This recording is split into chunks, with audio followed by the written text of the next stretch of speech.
G'day Aussie Gridiron fans, welcome to the G'day Gridiron Podcast, brought to you by the Aussie Gridiron Network.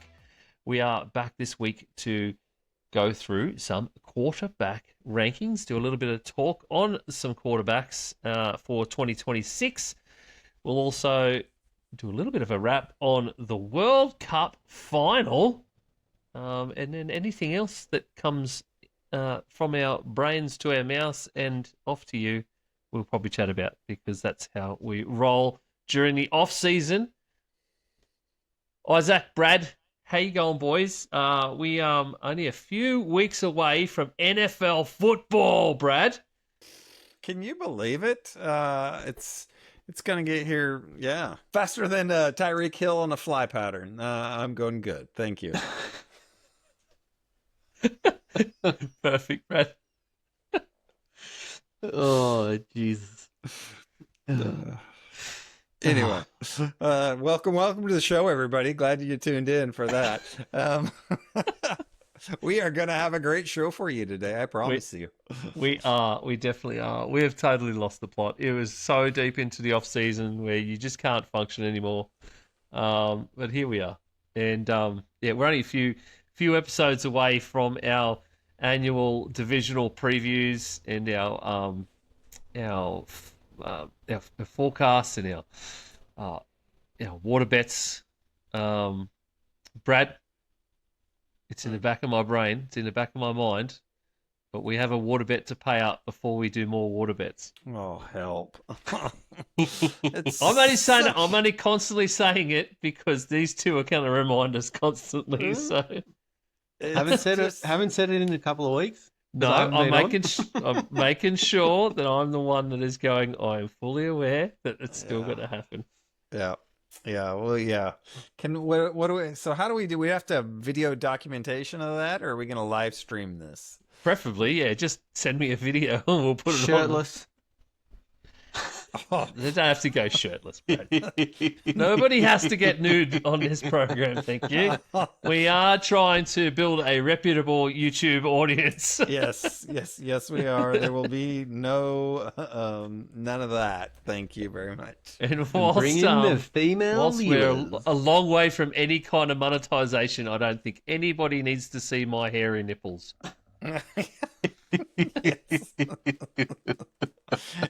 You can milk anything with nipples. Maybe it might get us to monetization. Didn't you say you used to milk your sister's cat, Greg? I'm glad somebody got it. I'm glad. Thank you, Isaac. How good. All right, World Cup final. Isaac, did you catch the World Cup final? It seems a lot of people did. Did you catch it? Did you watch it the entire way through? No, I was at work, so I only heard it on in the background and watched the highlights. But there wasn't really much to highlight. Argentina, 0 shots on goal. It was like they were never going to win it. They were playing for penalties probably from about the 5th minute on. Yeah. They did not want to win that game. They wanted to draw it and get the luck of the rub of the green, as they say. Which is sad because it takes away from what should have been an entertaining game of football. But what do you do? That's the way they go out tactically, and that's the way Messi probably goes out from World Cup football like that. And it's a bit of a sad way to go out, I believe. Do you? So I'm curious. Do you think that was legit, their strategy? Like, let's just play defensive and get to the, or are you saying that kind of tongue in cheek? Keep in mind, I know like 10% of soccer, like compared to you guys. So it was that legit? Because that's what it looked like to me. That's but I hadn't thought of that they did that intentionally. They were trying. Obviously, you go out there to win. You go out there to play. You go out there to win. And I believe they were actually trying. But I believe that they knew that they understood that they were mismatched against Spain, especially with what Spain had done during the entirety of their World Cup run. And we talked about that a couple of weeks ago, where they hadn't even dropped a goal through all of the group stage, and then into the round of 16. So So yeah, I think they understood what they were going up against with Spain, and the fact that it was going to be very, very tough ask to beat them. And obviously their best way forward and their best way to beat them would and always would have been a penalty shootout, because a penalty shootout's a whole different game, and it's just a game of luck more than anything. Yeah, right. I think they more went out tactically like the Aussies went out against Turkey, which was we will just sit and defend, and we will just one counter attack is all we need, and we just need to score on that counter attack, and we hope to win the game 1-0. So tactically, they weren't chasing the game. They weren't even chasing the game when they were down. Well, they weren't down 1-0 for long, but when they were down to 10 plays, it made it really, really hard. And just, I was going for Spain in the final. I've been on, so, but just the way they got there, they got a lot of things go their way before they got to the final. I wasn't really. It was kind of. You think it was written in the stars that the FIFA guys wanted Messi to win one more, and then he would have went out a winner. So I was going for Spain in that aspect. Just because I didn't like the way Argentina got there, to be honest. Yeah, no, that's fair. Well, for me, just the whole idea that Spain only gave up one goal all tournament, that is phenomenal. And so hats off to them. And I figure you deserve to win if you only are giving up one goal all tournament. Yeah. As opposed to Argentina, I don't know how many they let in, but they let in a fair few. Yeah. They scored a lot in those last few minutes, which made it exciting. But I'm a little bit with you. I didn't think the way they played or won was as deserving as Spain. Yeah, absolutely. And it's just, I think and that was really, really well shown by Isaac mentioned it, the fact that they didn't even have a shot on goal, Argentina. And Spain had 20 shots at goal, 11 on target over the whole match. So that disparity is massive in any football match. So it's huge. But and unfortunately, that game, it goes down as 1-0 extra time. It was great for the Spanish team and great for the Spanish supporters to the excitement of being able to get that goal and knowing that you were going to win the World Cup. But then, the whole thing gets marred by Argentina just being boneheads after the final whistle, when everybody's celebrating and everybody's just hanging around, and we see actual punches thrown and fighting, which doesn't happen very often in football at all. Actual punches, and it was just stuff went on there, that's what, unfortunately for Argentina, they're not going to be remembered as World Cup runners-up for this year. That's what they're going to be remembered for now, and that's just that's shit for Argentinian fans more than anything. Yeah, as sore losers, they're going to be. Yeah, and I was trying to figure out what it was all about, and then I just read, I think it was today, that the Argentinians were upset with Spain because they felt like they were trying to work the refs and the media leading up to it. I'm not sure if that's true, completely accurate, but that's what the New York Times was reporting. And I'm just thinking, how lame are you to get so upset that about what people are saying in the media that you feel like you gotta punch them? Yeah, it's terrible. That's a terrible excuse. It was gone off, Brad. There were a couple of guys talking after the thing, and people have obviously lip read what he said. Okay. And that's where that's come from. He said you needed to stop talking in the media. Like, who cares? For them to come, for Argentina to come out and say that after the final, when they got every rub of the green call leading up to that final, like, shut up. Like, be gracious in defeat as you are in victory. Yeah. It's just one of the many sayings, and unfortunately, you find a lot of it in South American football. It's just what they are. If you go on YouTube and look at soccer fights, it's generally in the South American region. Unfortunately, considering the stupidest game in the world in all the World Cup, the third place final was played Totally different. It was in reasonably good spirits and everything. I mean, God, like France were getting it handed to them at half time, but then to have 6-4, a 10-goal thriller for the third place. But in terms of, it was England versus France, it was reasonably good spirits, and they were okay with a lot. Like, they were out there trying to win because there's a money incentive and everything, so that's good. So they do actually want to win. But you compare what happened in that to what happened in the actual or after the actual final, which is the big thing. Like, yes, there was some argy-bargy and some words and stuff during the game, but you look at the two, and there's a huge juxtaposition with what went down. One was a genuine football spectacle. Yeah. And one was Argentina versus Spain. It was funny, like on Sunday, people were asking, did you watch the third place playoff? I was like, no, because I didn't give a shit. Pretty much like the players. They didn't give a shit. That's exactly. The only reason they didn't give a shit was because they get paid really well to play that game. But a scoreline of 6-4, anyone give a shit? I don't think so. It was basically an NBA All-Star game. Yeah, I think no France genuinely gave us shit after halftime because they were like, "Hey, we're not losing this goal scoreless. We're getting embarrassed here. We're getting embarrassed." Yeah. I'd be curious to know what the ratings were on it because I didn't watch it and I didn't really care. Obviously, it was a sellout at the stadium, or at least in terms of tickets. I'm assuming they had that many show up as well. I think they would have, and that's the best part about it is that people will still have just bought tickets to it. You know. Yeah, I wonder if they have to sell them at a discount, or because you think about it, why would you care about the third place game, really? But obviously, apparently, people did. In Australia, the live broadcast on SBS pulled a massive TV reach of 2.7 million viewers for third place. For the third place one. Yeah, right. And do you have the numbers on the championship? No, I haven't looked it up yet, but I'd be curious about that. Just while you look that up, and shout out to SBS.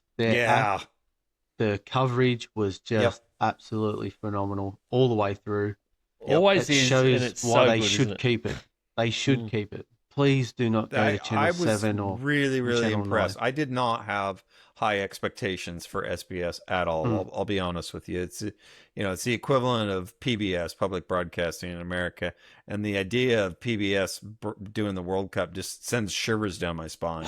Because it does, man, because they would turn it into this political fest and all this and that, and people would be outraged and all this and that, and the quality wouldn't be that good. But I thought SBS did a great job, and I think what impressed me, to be honest with you, most was their streaming. I thought 95% of it was great in terms of the quality, and it wasn't that glitchy. I didn't like how you could only scoot 2 hours back in a game. But that's minor, really. Yeah. I agree with you, Isaac. Hats off. They did a fantastic job, and I think it should stay with them. Australian total for the final drew a total reach of 5.26 million and an average audience of 2.69. So that's the average. And so they doubled it. Yeah, apparently capping off a tournament where roughly 64% of the country's population tuned into coverage over the entirety of the tournament. That's bloody impressive. That is pretty impressive. I think having it in the morning, the times that it did, helped. Yeah. Having it during school break time at least for Queensland and I think New South Wales for part of it, helped as well. So all those things were in its favor, but just overall, the quality of the coverage I thought was really, really good. I tell you what, so that's a peak reach of 5.26 for the final. The Socceroos versus Paraguay and Socceroos versus Turkey games were 4.8 million viewers. Wow. As a peak reach. So that's pretty impressive that like you're talking 90% of the viewers from the final would have tuned in for the Australian games as well. And then apparently especially worldwide, being on at 4:00 in the morning. Yeah, I know. For Australia. Apparently, worldwide stats for the World Cup final are at 15.8 million at a peak. Pretty good. Okay. Yeah. That's bloody impressive. Just one word of advice for FIFA. Please don't try and get a Super Bowl show like at halftime again. Fuck. Please. It's only ever going to happen. It's only ever going to happen because there's Americans. Halftime went because Americans, you know, just if they didn't do it, Americans would be like, "Where's the halftime show?" Yeah, they just got the dog out there spitting plates, you know. But when do I go and get a beer? Yeah. Well, I went and because it was obviously Monday morning and before work, I said to my son, he and I were watching it too. I was like, I got to take a shower and get ready for work, and so I ran up, took a shower, fully expecting the game to be back in full swing by the time I got down, and it still wasn't even over yet. Halftime, I was like, it was like half an hour or something. And I could not believe it. I could not believe it. Only one good thing about it, Brad. Although number one, I can't believe they dragged Madonna out. But yes, the one good thing was Shakira. That woman, I swear to God, and I just marvel about Shakira because obviously I am of that age. I am 46 years old. Brad is slightly older than I am, so she is that, you know, that of our generation. Of our generation. How does she not age? She's got to be an alien. This woman is. Well, I don't know. I mean, Madonna up until has definitely aged, Brad. Oh, but the thing about Madonna is she was fine up until about 55 or so, and then all of a sudden it's just like life hit her hard and like a 2x4 between the eyes. It was rough. So yeah, she's paid the price now, man. Oh, so, Brad. I hope the same thing doesn't happen to Shakira. Unreal. Thanks, Brad. That was brilliant. No worries. Like a 2x4 between the eyes is probably one of the best things I've ever heard. To explain it, Tom. Oh, I'm sorry, I've really lost it tonight. But yeah, I agree with you. All intents and purposes, they don't need this. Don't try and compete. You know, as long as they don't bring out Meatloaf riding on a chopper, it'll be okay. I don't think they can anymore. Can they, Brad? No, they do bring Meatloaf out in a coffin, but he's not going to be in a chopper. And there's already talk of expanding it. Of the halftime show? No, sorry, the World Cup. Oh yeah, I think that's a given. Yeah, I think it is already a given going into the next World Cup in 2030. I thought it was just with the success of like Cape Verde and all that. They want to expand it to get more stories like that. Now I'll throw out an idea I've got for you about this World Cup. Okay, go. What I would like to see, right? There's 8 teams that have won the World Cup previously. Yeah. So keep it at 32 teams now, or what did it go to? 46 now. Exclude those 8. They can play in a 2-pool tournament by themselves. And then you have the 46 that haven't won it. They play in the World Cup. And then the 2 winners meet in the actual final. So there's always a chance of someone who hasn't won the World Cup before at winning the World Cup for the first time. Oh, that's intriguing. I'd have to think about it, but I mean, you know, you could argue it shouldn't it be the 2 best teams, but I like the idea that somebody new would win it. Or is there a way to do the draws? You know, have like the. I think it's already there though, like just purely by expansion and the way things have gone this year, because you got those new countries in and they've had to find players with the right birthrights. That you've ended up with teams that can beat countries that can beat other countries that you didn't expect. Okay, well let's put it like this. And you have well, I don't know how many groups we had this year. Was it 8 groups or whatever they had of? Yeah, 2 groups of 4 of the 8 teams that have won it before. And then they go on opposite sides of the draw. So then if they win all their way through, they meet in the final. But if not, if they get beaten in the round of 16 or the danger 32. I think that they'd want to avoid is getting to a quarter final with like a minnow versus a France or a Spain. Yeah, Yeah. but you imagine got that Cape anyway. Verde coming up against Spain in a quarter final this year, where But Spain they did are on it a with historic run. Argentina, and it was 2-2 draw, went into OT. Yeah, I know, Like, went into extra totally. I time. know. Do you know what I mean? Like, I know, and that's where I was getting at before. I think it's just you can, like, I think it's already happening because countries like Cape Verde had to go and start looking and going, who is out there that hasn't been picked for the country that they've been mainly living in, and that might have a birthright to here that we could grab, So, and I think that's the main part. So, all right, cool, and that's the World Cup wrap up. And you know what? It is so lucky that it's wrapped up right here because for us, we've got 2 weeks until training camp starts.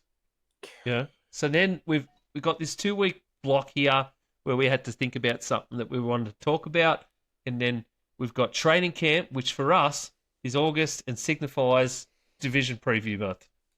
So look at us go. We're going to be straight back in NFL football in no time. And yeah, it's the month. The next month is the month where training camp happens for us, division previews, fantasy football drafts. It's all this stuff just goes on, and it's busy and busy and busy, and it's good that it's worked out this way. It's great. It is wild to me to think that the teams that are going to be playing that Hall of Fame game are going to be reporting to camp next week. Yeah. So it's here. It's here. It's coming fast. It's upon us. So for this evening, we are going to do a 2026 quarterback ranking. We've put together a new tier list, and we're going to rank the 2026 quarterbacks into tiers. We've got a few questions for the boys initially, so we can get our brains thinking about quarterbacks. So I've got a couple of, I guess, overreactions or just general topics we can have a bit of a discuss. And then anything else before we get to that new tier. So let me throw these at you boys to start with, and then if you've got some other things on your brain that you want to have a bit of a chat about, we can throw those out as well. Mm-hmm. I may sort of fade off here and there, because by the way, I'm currently doing a mock draft with Maddie and Manjot, who are currently doing their weekly recording for the Supercoach Fantasy show. So you catch them on the same network, obviously. So I'm just trying to mock draft at the same time. All the fourth-year quarterback contract talk at the moment has been mainly revolving around the Texans, who have tabled a long-term contract extension with CJ Stroud, essentially making this year, 2026, a prove-it year for CJ Stroud. But boys, I say the QB we should all be talking about is actually Jaden Daniels.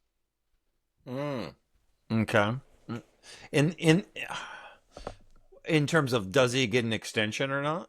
Yes. I think it's a foregone conclusion. I think the Texans like CJ Stroud. I think the discussion isn't do they sign CJ Stroud? It's for how long and how much. That's the difference. But then Jaden Daniels is a completely different proposition altogether.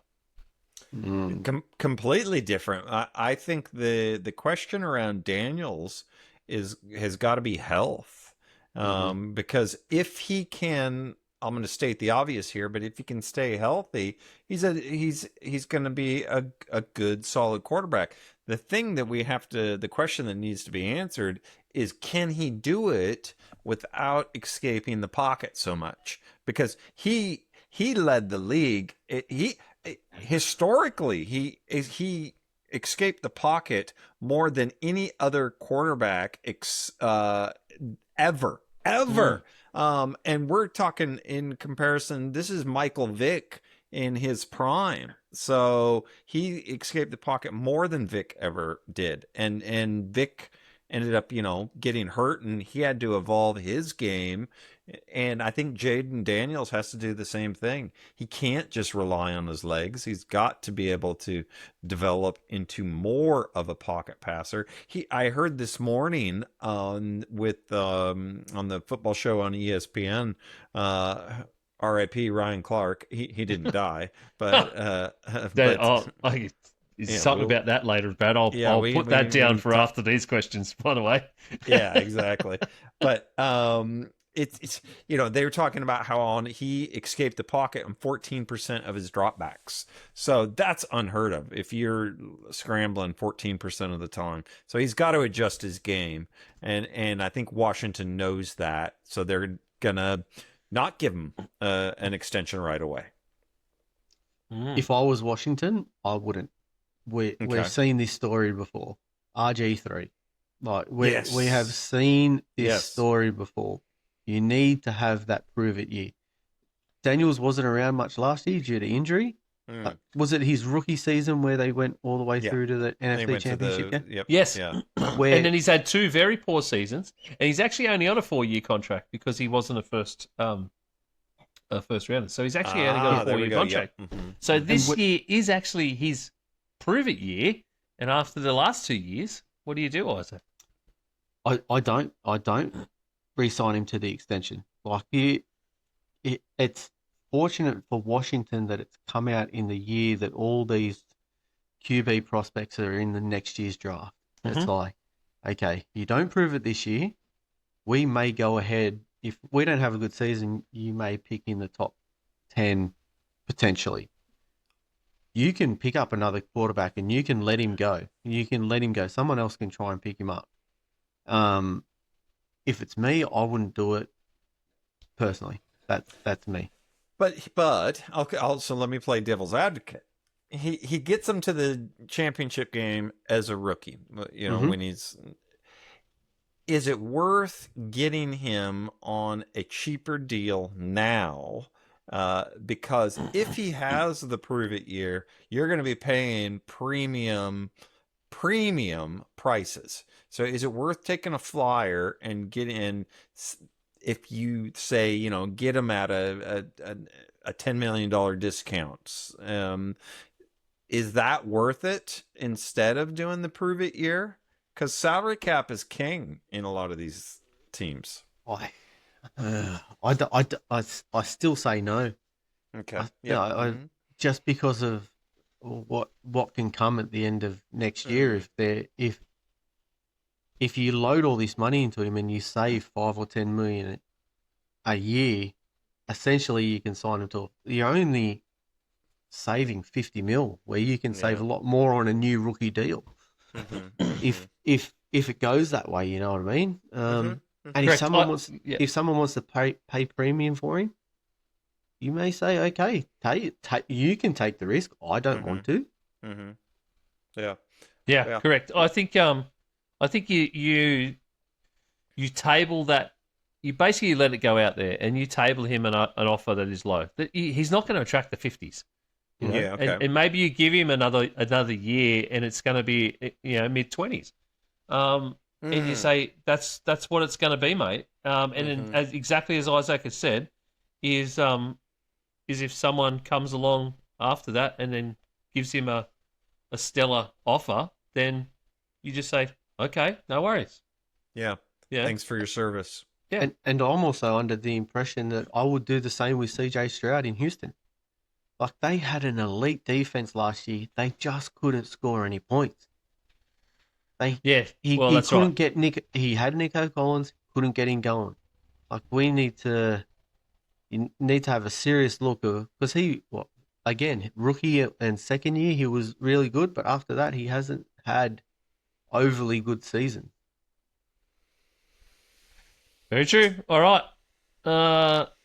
Aaron Rodgers won't finish the Steelers' season as the starter. He will. Yeah. He will. And he'll go out not in the playoffs. Stop overreacting. Oh, I know, but I don't see McCarthy as a really good coach anyway. and I was very perplexed by him signing there. So it was like, that's one way I can see it not working if McCarthy's still there and all the old stuff comes back. It's like, oh shit, we're reliving what happened when McCarthy got fired in Green Bay. Yeah, I would do. Who else they got? I just don't see it, and I think, Mason Rudolph, no? Well, there's Mason Rudolph, and then Will Howard and Drew Aller. Yeah, I think to Isaac's point, McCarthy loves his vets, so Rodgers would be a little bit of his ride or die, because I think if he benches him, he probably would lose the players a little bit, depending on how egregious he is, simply because the vets say, you can't bench a first ballot Hall of Famer type player. So I think he would get so much backlash. I don't think he'll bench him unless he looks like, a Pop Warner version of Aaron Rodgers. Yep. I agree. Righto. The last one I've got, of the current QB battles due to take place in training camp in a couple of weeks, will one of these QBs find themselves on a new team by week 4? Now, those QB battles, the Vikings, it's Murray and McCarthy.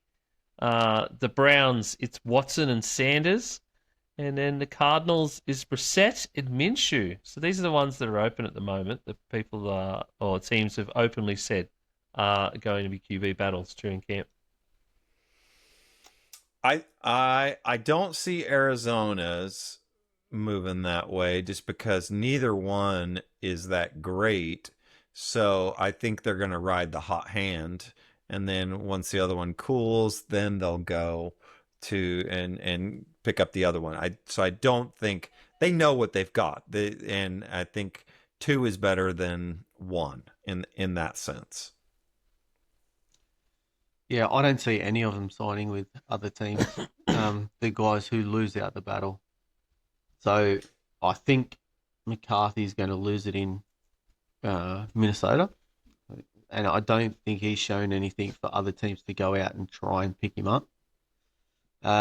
Brissett's still holding out, so he may not even be an option. And what was the other one? The Cleveland, Sanders and Watson. Yeah, Watson. If Watson loses that battle, you can't pay him enough. He's going to sit on the. Nobody's going to pay that. That's right. That's what I'm trying to say. Nobody's going to pay Watson's, and they'd be happy to let Cleveland just choke on their own. Bank wad. Yeah, where I could see Shador getting traded. I could see that potentially, depending on what they got for him. Because what did they got him as a 4th, or a 5th? So yeah, and I could see somebody giving them probably a 4th or a 5th for him. Yeah. I think it's not so much that he loses the camp battle. I think it's that the Browns will try and save face with whatever money they're paying Watson. They'll start Watson. It'll give him the shits, and then it'll become a distraction. Something happens at another team where they have a starter go down for the entirety of the season. God forbid. But that'll happen, and then they might just come knocking on the Browns' door and say, "Hey, here's a draft pick." Well, if you're Arizona or Miami, let's say Malik Willis gets hurt or something in Miami, why wouldn't you bring him in? With the potential that he could be a bridge quarterback for you. Yeah, that's right. All right, let's just quickly talk about. So obviously, Brad mentioned it there. ESPN are currently in a round of layoffs. I think everybody knew that this was going to come as soon as NFL Network and ESPN became joined at the hip. That at some point some media personalities around the NFL landscape were going to lose their jobs. There was a report that apparently all this stuff that happened today with Ryan Clark was supposed to happen tomorrow, along with a whole bunch of other ones. But, of course, the amateur hour that is ESPN, Ryan Clark finds out. He goes on TV this morning in a regular slot, Monday morning in America, and then finds out, what was it? Was it midway through the show? It was right before the last segment. Yeah. So he'd been on for 80% of the show. They go to commercial, and then all of a sudden he's gone. And you could see the look on at least the main host, Laura Rutledge, I think is her name. She just looked kind of sour. And at the very end, after they finished and started to wrap up, normally what happens on those shows is you see they just kind of have a little banter or whatever. And she was serious, and she started talking about their family type thing, and all of a sudden ESPN cut her off. So I'd be very curious to know what happened or what said. But to cut a guy midway through a show, when your excuse is you wanted him to find out firsthand, it's like total amateur hour. The first things I thought of was, obviously, why are you doing that midway through a show? How does that get to that person midway through a show? It shouldn't at all. The second thing I thought of was he went on. You've put him into a Monday morning slot, and you were going to fire him on a Tuesday. That makes 0 sense. Yeah. Why would you start a new week worth of TV time firing a guy that is on one of your main shows? That should have been handled Friday afternoon, and then it just all dies down over the weekend, and everybody's still back on the TV on Monday morning. It's just like, this is who handled that anyway. Expect to see in the news the next couple of days. There'll probably be a whole bunch more media personalities, taken off the air on ESPN as they try and make some cuts and make way and I guess make room for the NFL network. Which kind of sucks, because I like the majority of all their talent. I mean, I wasn't a huge Ryan Clark fan, I'll be honest with you. But I felt like he tried to be too controversial and stuff like that. But I just, the way it was handled gives me great sympathy for him, and he'll bounce back and be okay. But now that they're really the NFL network and ESPN have merged, and they still have the NFL network up and running, but there's a lot less opportunities, I think, for these guys. So it'll be interesting to see who they let go of. I love looking at the whole NFL media landscape and who's doing what and all this and that. I find it fascinating. Yeah, so do I, Brad. So do I. And it'll be interesting to see who we end up with for commentators as we head on into the season proper as well. Yeah, I love this. When we get to the next part of the season where we have the training camps, but then we have the preseason games. I love preseason commentary where you get the local commentators, like the beat reporters and the local TV commentators. It's one of the best times of years, because there's some serious personalities and people in there who should be getting much better jobs and gigs that are just amazing at their craft. But you finally get to hear them call games. Oh, I cannot wait for Tom Brady when he gets on the WWE circuit. Oh, is that not the stupidest, most contrived thing that we have seen? Logan Paul nonsense. It wasn't, Brad. I'll tell you what's even stupider. What? Did you see Scatterbill at the WWE Fan Fest? The Fan Fest. Yes, I did. And he does a backflip and lands awkwardly after he's coming back from a serious broken leg. Yep. Yeah, John Harbaugh just fell over. Yeah. But apparently the floor was what do you say, spongy or something like that. It had too much bounce in it. So too many crayons. Old. Too many crayons is exactly right. Yeah. Apparently he's not fond of people saying that he's brain dead. But then you've just gone and done that, mate. So what do you want people to think? Yeah. Here's the next Nobel Prize winner, Cam Scatterbill. The cure for cancer, Cam Scataboo.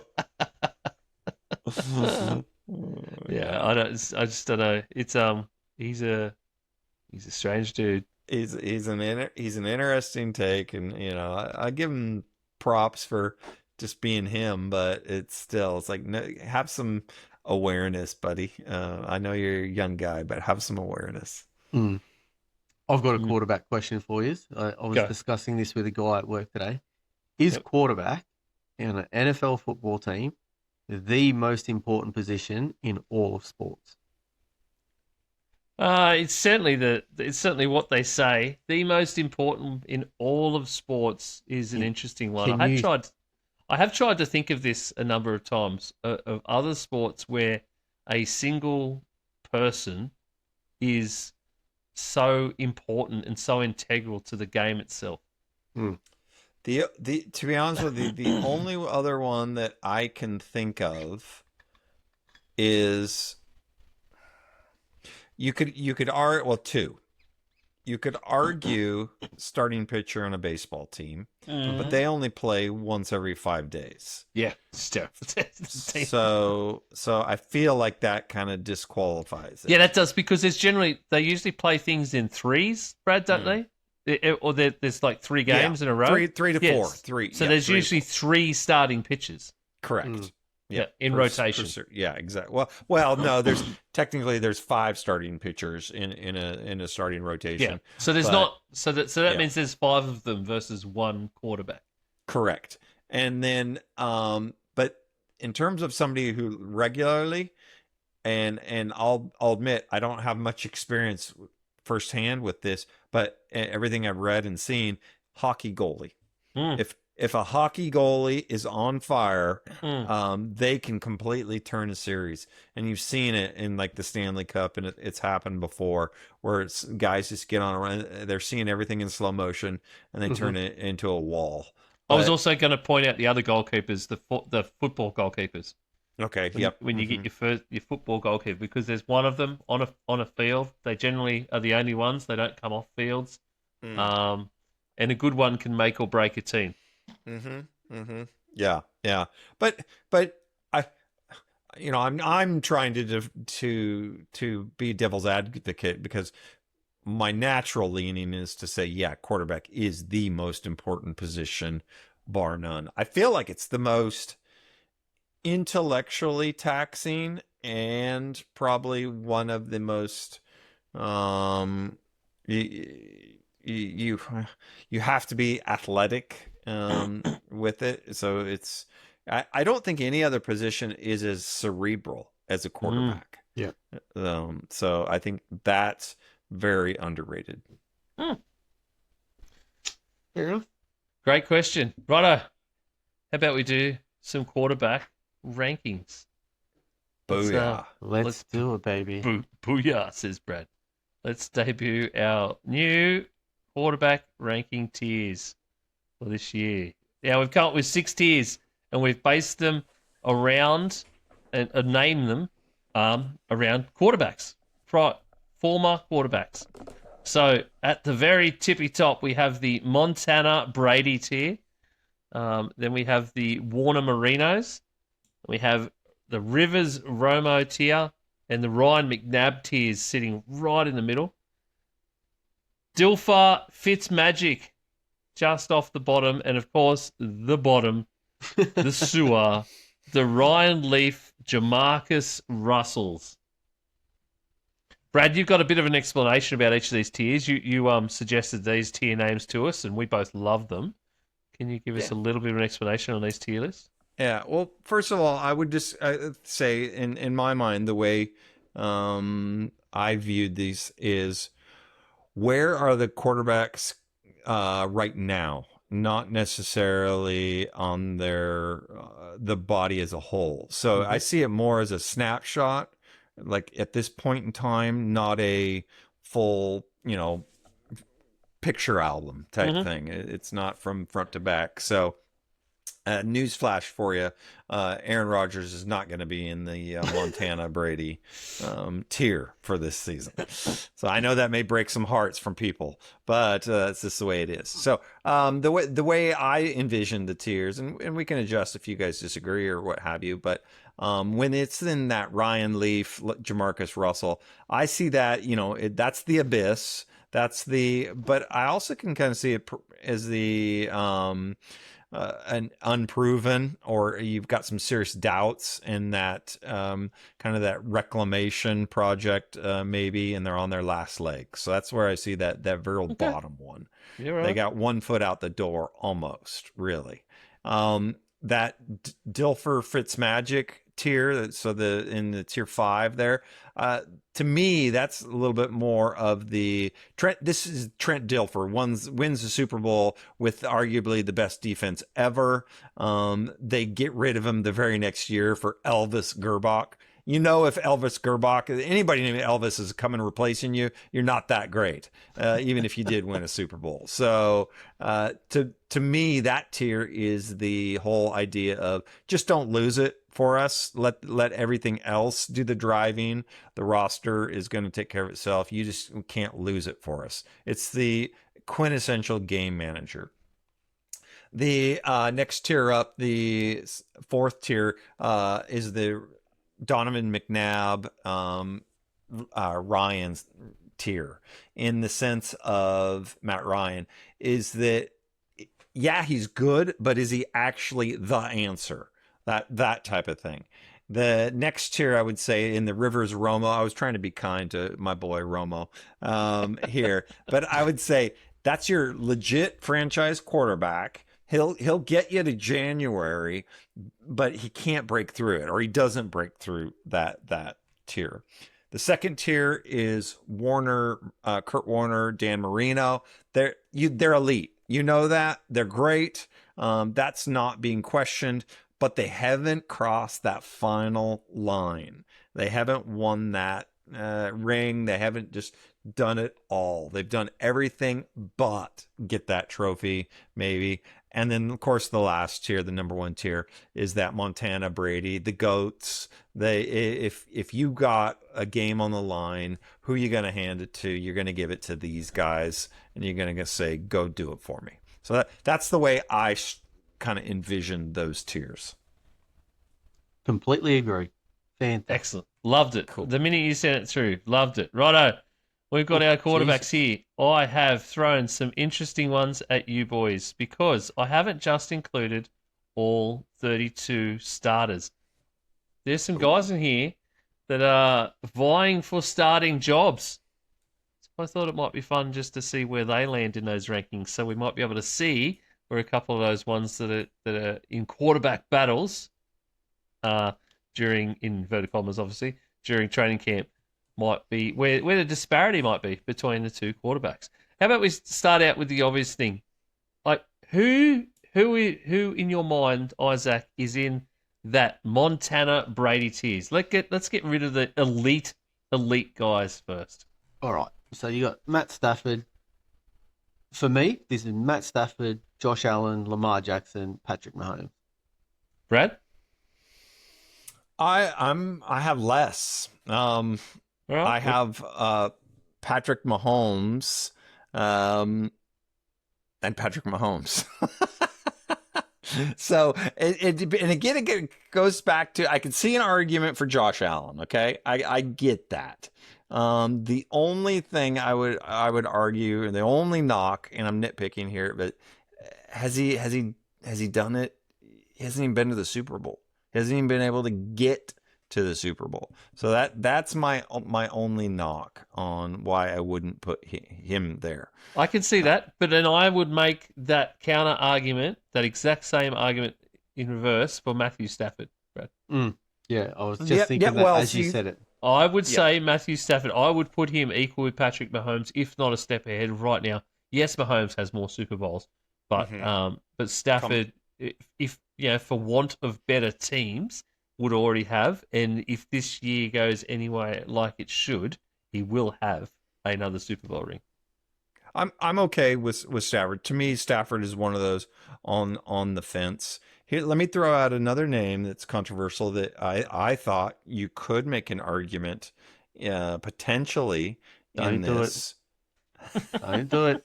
No, actually, and I hate doing it, but That's Jalen Hurts, isn't it? yes, exactly. I didn't think you'd know that. Yeah, I didn't think you'd realize that. But that's exactly who I was thinking of. Because he's come up big in the Super Bowl, and when he needed to, he's played some of his best. Yeah, and he's got the ring. He had Saquon Barkley. Yeah. He had the help. Yeah. But in the game that they lost, he played better than anybody. Yeah, but I think you've already made the argument for him to be in the Warner Marino tier along with Josh Allen. Even though he's won a Super Bowl ring, I don't think you could consider him as that elite of elite yet, because he still has huge flaws. There is still huge questions over whether, and I hate the same scheme fits, because I really don't. I believe that any quarterback or any player in any scheme will succeed. The scheme that fits them, they will succeed in. It's a dumb analogy to say that, but I think there's still there's certain fits there, as Isaac pointed out with Jalen Hurts. Like he had Saquon Barkley for the majority of that season on an all-time heater. Over 2,000 yards. Yeah, and that dragged him to that point where all he had to do was play the correct game. And he would get there. And yes, he did play amazing in that loss, but yeah. But again, we're talking about previous things. We're talking about right now, right? Yeah. So this year, would you consider Jalen Hurts in that top tier, bro? No. This year, no, that's I right. wouldn't. So we're happy to leave Mahomes and Stafford there for now. Mm-hmm. Yeah. Okay. Yep. Well, that would mean Allen would go directly into the Warner Marino one, and I have to agree with that, Isaac. I have to agree with Brad there, because he hasn't done it yet. And as much as Josh Allen has shown that superhero complex, and he's shown that ability to drag his teams kicking and screaming to a win during the season proper, it's postseason where he fails to do that time and time again. And I think when he eventually drags that team, the Buffalo Bills, kicking and screaming through an entire season to a Super Bowl, and then just beats the pants off someone, because I reckon if they get to a Super Bowl, the Bills, they will beat the pants off anybody on their day. It doesn't matter the team. I think once they get there, that's the hurdle for them, and it won't matter what happens on that day. That's what I truly believe. But yeah, I think until he can show that he can win multiple playoff games in that fashion, I can't in good faith put him up that high. You can probably exactly just explain Lamar Jackson as well. Yeah, I believe. And that's completely copy agree. and paste. I think those guys, completely agree. So we're saying that for Jalen Hurts as well. Yep. And then anyone else we sort of feel might be in that tier? I think Burrow. Yeah, I agree. I was going to go with Burrow. Is blessed with one of the best offenses in all of football for several seasons, and yet can't get anything done. Mm-hmm. And one of the shittest defenses. Yeah.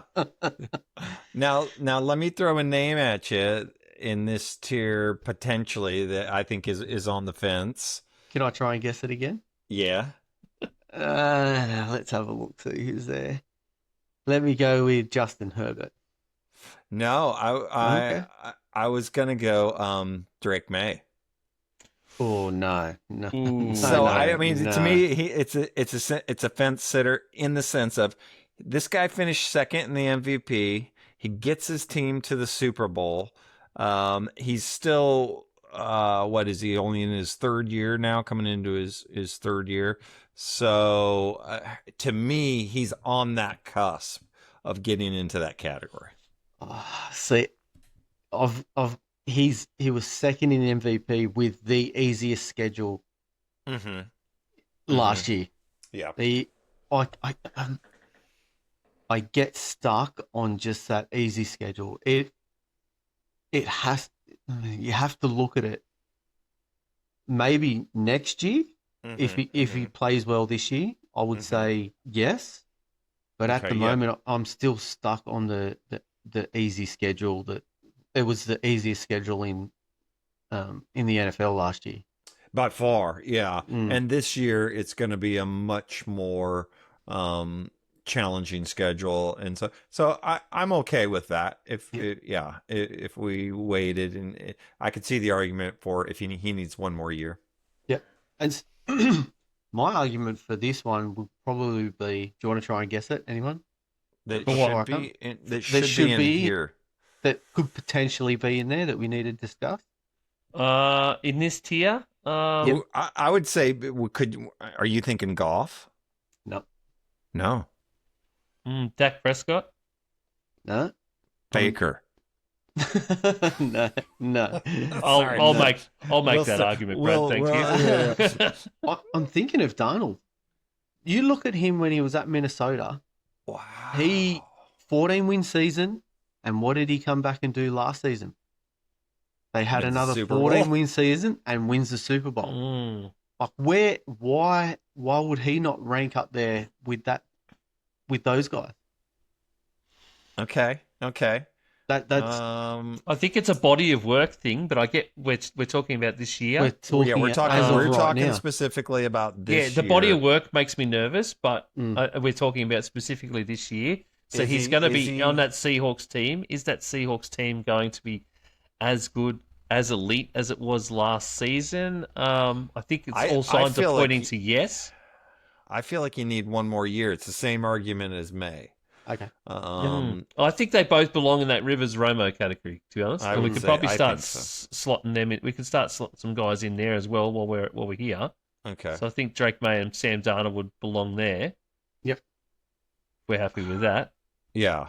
That's where also, if we're going into the Rivers Roma, the legit franchise quarterback, but he hasn't pushed it through. I think this guy, Herbert, I think I want to put Herbert in the higher category, but he come playoff time, he just hasn't done it yet. In my I would mind, say the same for golf. yeah, in my mind, the majority of these guys here, the majority of the guys we would see as starters this year should actually be in this category. I don't know about the majority, No, I don't either. but I would say So the majority of the good quarterbacks, the ones that okay. have their starting spot locked down. Yeah. Well, okay. So golf, I think we can all say golf would be in this Golf category. would be the same, yeah. Yep. Okay. I personally would put Prescott in here. Yes, absolutely. Because I don't to me, think he's the epitome of this. He's I great don't in the think- regular season. Yeah. Mm. Yeah, I don't think he can slide any further. I think Brock Purdy is the other one there. Oh, Manjots. Yeah. I know Manjot would want him higher. Matty C's just fallen over. I know Manjot would want him higher, but I think he's in that category where it's like he is that franchise quarterback, but he's still yet to show that he can pull the team further, and that's where the team's going to be this year. He was initially, Purdy was my controversial. I had him in that Ryan McNabb category. For this year, Brad, Yeah. that team's going to be good. Yeah, you're right. It is. Yeah. Okay. Can I give you one more out of the guys here that I think would go into that category? Can Yeah, we try and please. guess it? You can try and guess it. Of course you can. Tyler Shock. No. I reckon it's Bo Nix. It's Bo Nix. I would. Oh, It's really? Bo Nix. Okay. Yeah. Because I think Okay. that Broncos team is going to be sensational. Yep. But it's going to depend on how well Bo Nix plays and progresses into this season, whether or not he's going to be able to propel them into that next next tier list. When you look at our power rankings, can they jump up that bit further? See, You got one more too.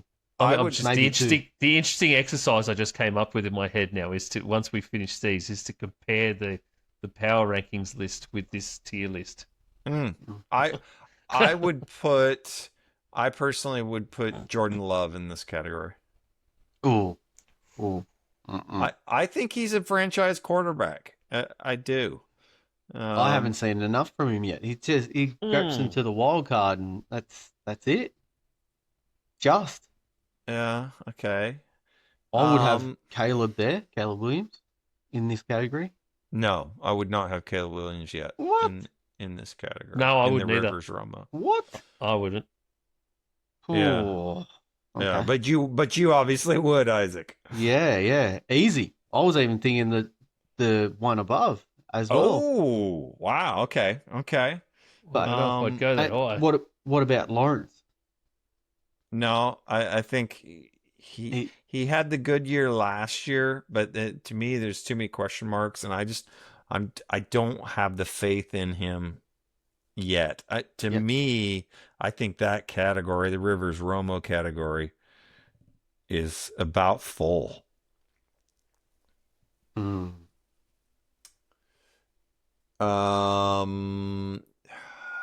Okay, Ryan, the Ryan McNabb. Yeah. Category. So this Where is we- the where you are know we they're listed? they're good. Matt Ryan, Donovan McNabb, they're really good, but are they the answer? McNabb put together a good 10 years, made it to 4 straight NFC Championship games, didn't get out of it. No, I think he did. Yeah, he did, but they lost the Super Bowl. They're good, but are they the answer? I will give you Yeah. the first one, Trevor Lawrence, Yep. Okay. and then I'll give you the second one, Daniel Jones. Oh no, I got him. No. Next one. Oh, really? I got him. Yeah, built, no. fifth magic. Okay, Yeah. okay. I would I would say in this one Baker. Baker. Aaron Rodgers. You got to put. He can't slide into that. You don't think it? But again, we're not doing body of work. We're doing this season. Yeah, he's good, but are they the answer this season? I don't think. I think Rodgers still doesn't go into this category. Okay. I think Well, Jordan Love's got to go into this one then. Love Yep, Yeah. Jordan has Love, to. Caleb Williams has to.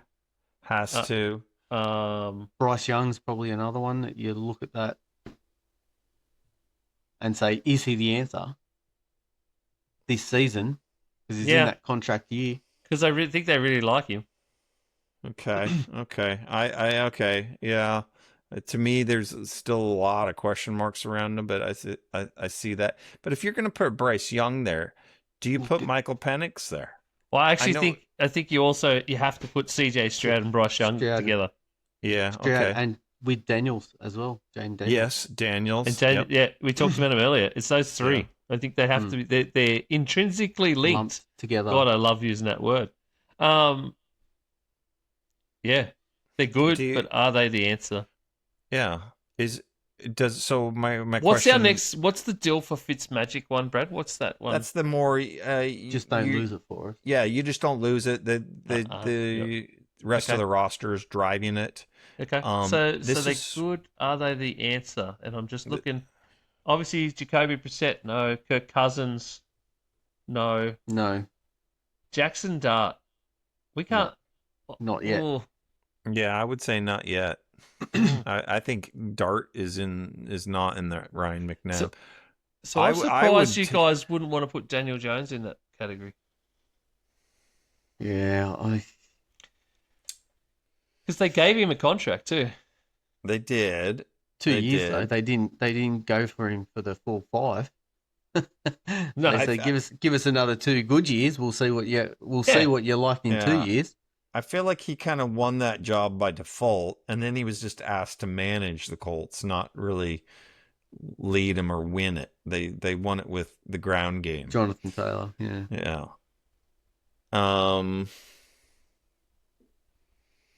I can't see anyone else there that you put in this section. You don't have Penix, do you? I've got one. You? Michael R. Well, so my question.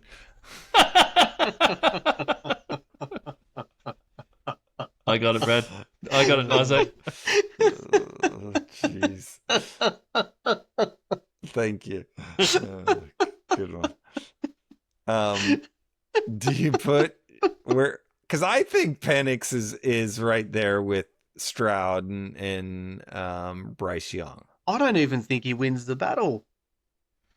That's one of the battles we didn't bring up. It is one of the battles we didn't bring up, and you think Tua's going to win? Tua, Okay. yeah, I think Tua beats him out there. Yeah. Okay. All right. All right. I'll be outvoted. All right, well, Dilfer Fitzmagic one. So what about Cousins? Would Cousins go in that Ryan McNabb, or is Cousins just managing the game? He's just managing it. Yeah, I think he's waiting just a for Mendoza placeholder to take over. for the bloke that I've also got in here. So put in Kirk in the Dilfer Fitzmagic. Yep. Daniel Jones. Daniel Jones. Jackson Dart. Yep.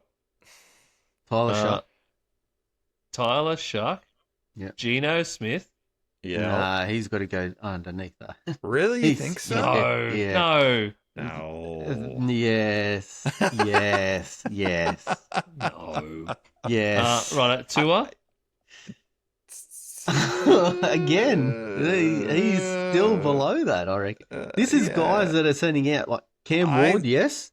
I would him up probably there, put Tua Rodgers. in the lower one.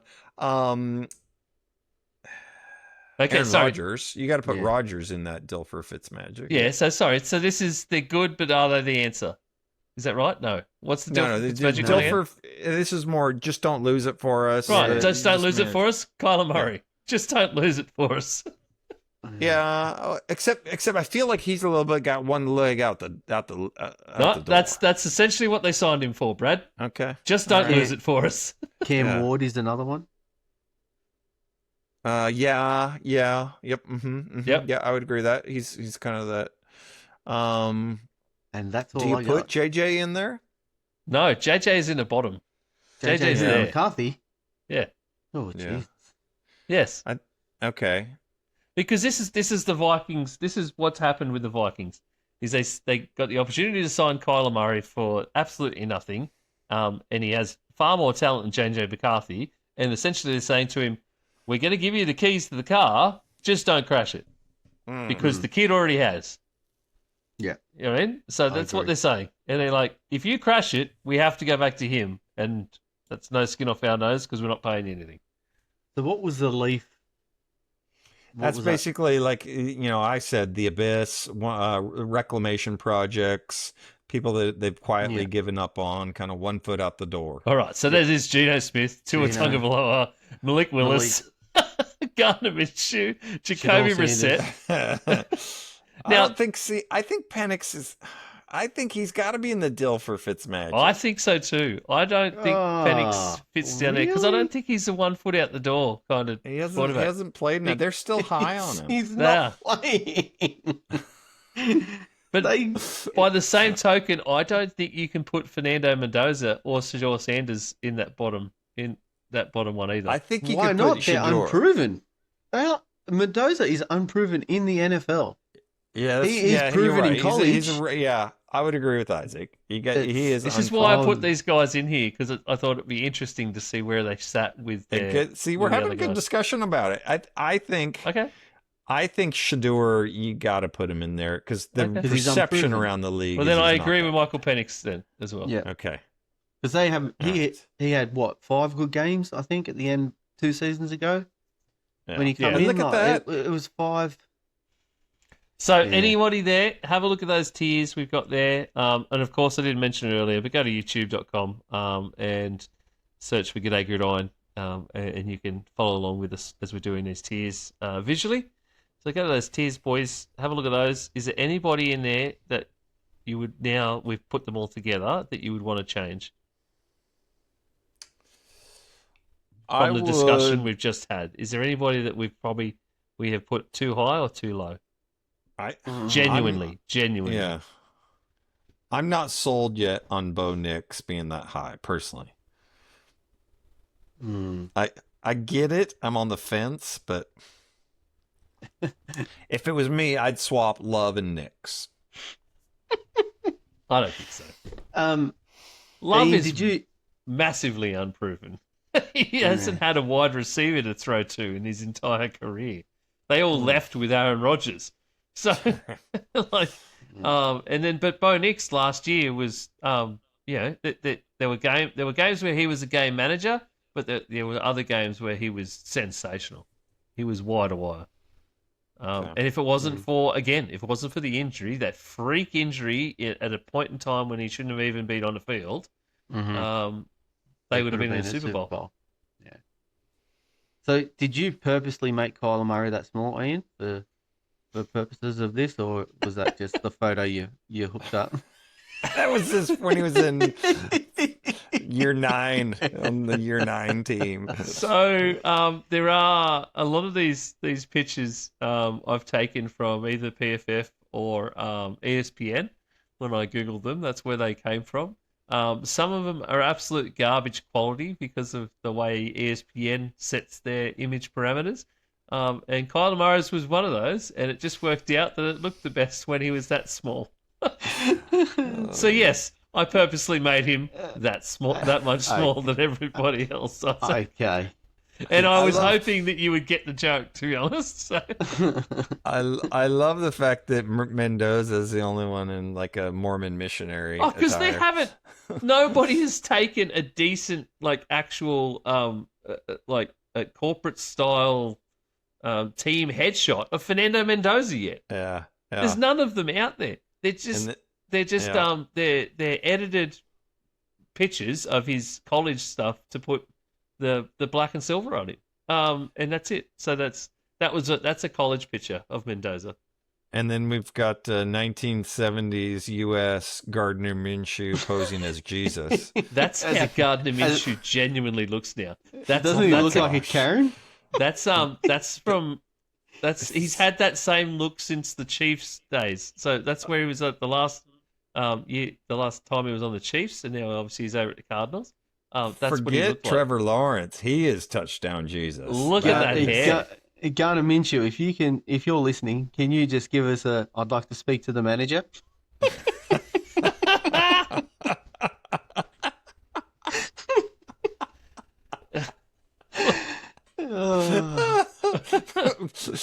My coffee is cold. I want to speak to the manager. I know I asked for extra hot coffee, but it's too hot. Yeah, that's right. I did too. This is a lot. Trust us, if you're listening on Spotify, this is a lot funnier when you can see the pictures. There you go. Yeah, he looks like he belongs come out straight out of an episode of Duck Dynasty. There, that is just. Man, that's what he looks like now. Good old Gardner Minshew. That is a young Billy Ray Cyrus. Is what that is. Because Minshew Mania is going to run wild over you. All right, boys. Fantastic show. That was good. That's our quarterback rankings for 2026. Next week, we're going to do wide receivers. So we'll have basically the same concept and the same stuff, but for wide receivers. So we'll come up with some ranking tiers, and we'll have a bit of a chat about some wide receivers in the league. It will be interesting to do wide receivers because there is a butt ton of them. I may even do wide receiver 1 and 2 on every team, so I'll start working on that now, and we can take a bit longer to do it. But yeah, we'll do wide receivers. Hopefully Nick's back with us next week too. And then the week after that, divisional previews. So make sure you stick around. Make sure you like, follow, subscribe everywhere at G'day Gridiron on Instagram and Facebook. Linktree /Aussie Gridiron Network for everything to do with the Aussie Gridiron Network. Find us on YouTube, everywhere. If you just Google G'day Gridiron or Aussie Gridiron Network, you'll find everything you need to know. Boys, thank you very much. And hopefully you have a good week, and we'll see everybody next week. All right, peace, Sam Neal. See ya.